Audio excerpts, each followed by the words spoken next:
요즘 결혼 시즌입니다. 저에게 결혼 주례를 부탁하는 예비 부부와 결혼 예식에 대해서 이런저런 이야기를 나눌 때면 꼭 물어보는 몇 가지 질문이 있습니다. 사회자는 있냐? 또 예물 교환은 하냐? 주가는 누가 부르냐? 그리고 이 질문을 제가 꼭 하는데 이벤트는 있냐? 물어봐요. 왜냐하면은 이놈의 이벤트가 결혼 예식 분위기를 완전히 망치는 경우가 대부분입니다. 주가는 괜찮아요. 근데 친구들이 이벤트를 한다 그러면서 나와가지고서는 신랑에게 만세 삼창을 하라느니, 또 만세 그럼 또 만세 소리가 작다느니, 뭐 신부를 안고 서 있으라느니. 제가 경험한 최악의 이벤트는 신랑 친구들이 신랑의 신발을 벗겨가지고 손님들한테 돌리면서 돈을 요구한 적이 있었어요. 신발에다 돈을 넣으라고. 목사가 지금 방금 주례 설교가 막 끝났는데 친구들은 재미있을지는 몰라도 분위기는 완전히 망가지는 거죠. 그 분위기, 그 결혼식 분위기 수습하려면 얼마나 어려운지 몰라요. 오늘의 이 기적은요, 완전히 망가질 뻔했던 그 결혼식 분위기를 다시 예수님께서 기적으로 살려내신 이야기입니다.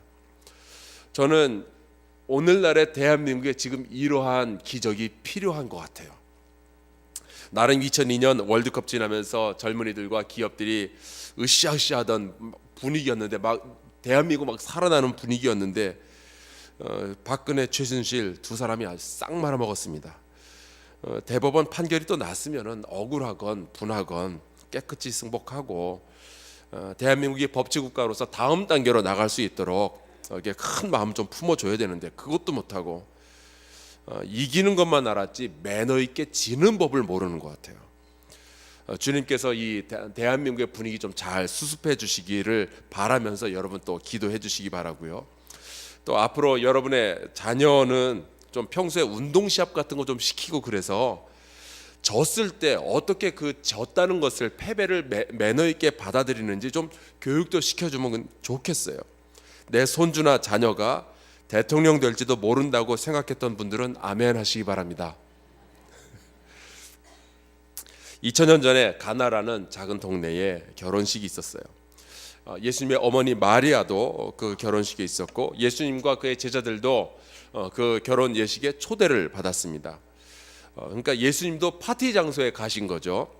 사역을 시작하시면서 40일 동안 금식도 하셨지만, 또 집도 없이 제자들하고 떠돌아다니셨지만, 사람들과 만나서 파티를 즐길 줄도 아는 분이 우리 예수님이셨습니다. 그러니까 예수님께서 그냥 우리의 매일매일의 평범한 삶 속에서 예수님이 발견되어도 전혀 놀랄 일이 아닌 거죠. 예수님은 교회에만 계시는 분이 아니라는 사실입니다. 예수님은 오직 예배 시간과 기도 시간에만 만나실 수 있는 분이 아니고, 예수님은 우리가 죄와 흠이 없고 거룩할 때만 만날 수 있는 그런 분이 아니고, 예수님은 우리가 아직 죄인 되었을 때 우리를 찾아오신 분이셔요. 예수님은 우리의 평범한 삶 속에 언제든지 찾아오셔서 우리와 동행하시고 우리의 손을 잡아주시는 분이십니다. 그런데 대개의 결혼 예식이 그렇듯이 이 가나의 혼인잔치에도 예상치 못한 문제가 있었습니다. 물론 실수하지 않기 위해서 철저하게 주의를 기울여서 준비했지만 사고가 났어요. 제가 한국에 와서 했던 거의 첫 번째 한 서너 번째 결혼식 때 주례를 하는데 피아노 반주가 없더라고요. 그래서 부랴부랴 신랑의 누나가 와가지고 임신을 했던 누나가 와서 피아노에 앉아서 반주를 했던 기억이 있습니다. 아는 분은 아실 거예요. 근데 이 잔치에는 포도주가 떨어졌어요. 포도주가 없는 유대인의 잔치는요, 혼인 잔치는 대형 사고입니다. 그러니까 우리나라야 뭐 포도주 없으면 사이다 마시면 되지, 그렇지만 이 포도주는 유대인들에게 있어서는 그냥 식사 시간에 필요한 음료 정도가 아니라 결혼식이 성립하기 위해서 반지가 필요하듯이 예식에 꼭 필요한 순서에 이 포도주가 들어가 있는 거예요. 그러니까 이 결혼 예식을 끝내지도 못하고 이어가지도 못하는, 제가 예전에 썼던 말인데 한국말로 하면은 이러지도 못하고 저러지도 못하는 거고요. 한자로 하면은 진퇴양난, 그리스어로는 딜레마, 프랑스어로 갈팡질팡. 그런데요, 가만히 생각해 보면 우리의 삶은 너무나도 이 가나의 혼인잔치와 닮아 있어요. 아무리 열심히 계획하고 준비해도 우리의 자녀들의 미래를 위해서 아무리 열심히 준비하고 노력하고 아이들에게 여러 가지 것들을 해 주어도요, 어딘가 잘못되고 어딘가 모자라요. 그런데 여러분, 너무 걱정하지 않으셔도 됩니다. 그 부족함과 실수가 일어나는 혼인잔치의 한가운데에 예수 그리스도께서 계셨어요. 세상에 그 어떠한 형태의 삶에도 희망은 있습니다. 어떠한 실패를 경험하고 어떠한 당황스러움이 있어도 어떠한 부족함이 있어도 희망은 있어요. 예수께서 우리의 삶 속에만 계신다면 아직은 살만한 인생인 줄로 믿습니다. 예수의 어머니 마리아가 이제 예수님에게 다가오죠. 그리고 저희들에게 포도주가 없으니 해결을 해달라라고 예수의 어머니 마리아가 부탁합니다. 저는 근데 이게 굉장히 궁금했어요. 아니, 잔치집 포도주가 떨어진 것을 왜 예수님한테 와서 이야기를 했을까요? 그 잔치를 베푼 사람도 아니잖아요. 손님인데 손님한테 와가지고 이거 음식 떨어졌으니 해결해달라고 부탁하는 경우가 어디 있어요, 세상에. 그래도 믿을 만한 사람은 자기 배로 낳은 아들 예수밖에 없다라고 생각을 해서 그랬을까요? 아니면은 예수님과 함께 왔던 이 12 제자들이 술고래라서 거기 있는 포도주를 이 제자들이 다 마셔버려서 그랬을까요? 그러니까 네가 책임지라는 의미에서 그랬을까요? 아니면은 마리아는 은근히 다른 대부분의 어머니들이 다 그렇듯이 다른 사람들 앞에서 아들 자랑을 좀 해보고 싶어가지고 그랬을까요? 모르겠어요. 요한은 그 이유에 대해서는 전혀 말하고 있지 않습니다. 하지만 요한이 굉장히 분명하게 보여주려고 애쓰는 것이 있는데, 그것은 바로 물이 포도주가 되는 이 첫 번째 기적 이야기에서 마리아가 문제를 가감 없이 있는 그대로 예수님께 말씀드리면서부터 기적이 시작되었다는 사실이에요. 우리가 매일매일의 이 부족한 삶에 변화를 필요로 하고 기적을 필요로 하고 하나님의 도우심을 필요로 한다면은 우리는 하나님 앞에 보다 더 정직할 필요가 있습니다. 겸손하게 그리고 솔직하게 하나님께 우리의 상황을 다 말씀드려야 돼요. 하나님께서 모르셔서 우리가 얘기하는 게 아닙니다. 하나님께서 이미 다 알고 계시다는 사실을 내가 부인하지 않기 위해서 그래요.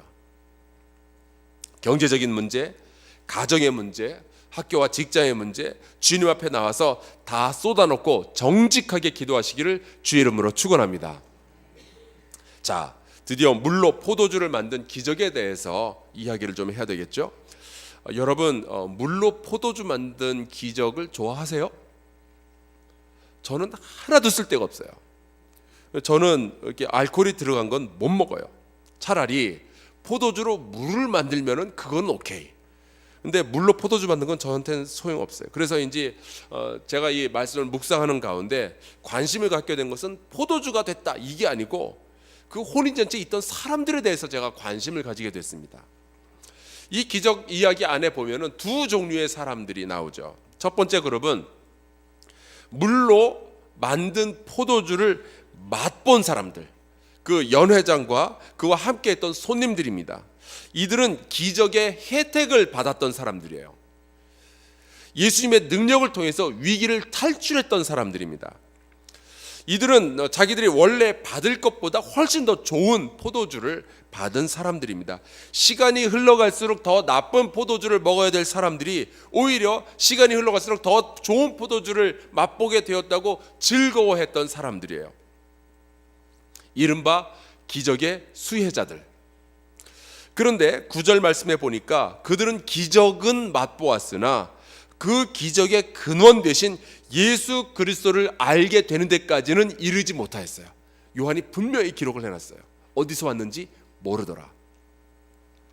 아마도 그 혼인잔치에 참여했던 대부분의 사람들이 이 그룹에 속할 거예요.